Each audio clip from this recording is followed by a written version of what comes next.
Carrom board খেলা নিশ্চয়ই দেখেছেন অনেকে। আর ভাই কইতে লজ্জা কি, আমিও তো খেলছি ছোটবেলায় ক্যারাম বোর্ড খেলা। এটা কি কোনো গুণা নাকি? আমিও খেলছি। ক্যারাম বোর্ড খেলাটা কি? বোর্ডের উপরে কতগুলি এরকমের গুটি থাকে, একটা থাকে লাল, ঠিক না?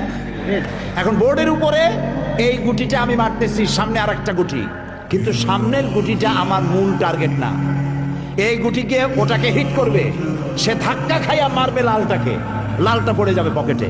কিন্তু যে লালটা পকেটে পড়লো ওই বেচারা জানলো না যে আসলে মূল ধাক্কাটা কে মারছিল।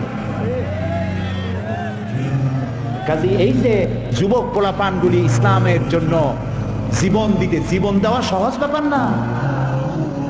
কত বড় নেশা, পাগল বানায় এদেরকে, মরবার জন্য এসেছে, মরবে সে। ঝালকাঠির বিচারক মারছে মামুন, রাজশাহী বাড়ি। ওরে জিজ্ঞেস করছে তুমি এটা করলা কেন? আল্লাহর আইনের জন্য। যদি এখন মরো খুশি হইত, আমি মরলাম না কেন, এখনো বাইসে আছি কেন? এটা তার বিস্ময়, তার মানে সে মরতে এসেছে। এই ছেলেগুলোর কেমনে আপনি দোষ দিবেন? এগুলোর তো পাগল বানায় দিছে। পাগল বানাইলো কারা?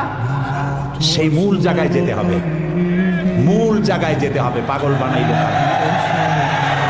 সেই জন্য আমি আপনাদের বলি সতর্ক হন এবং ওদেরকে বুঝান। যারা এই কাজটি করতেছে তাদেরকে বুঝান মানুষ মারা কত বড় অপরাধ। আপনারা বিরক্ত হচ্ছেন না তো?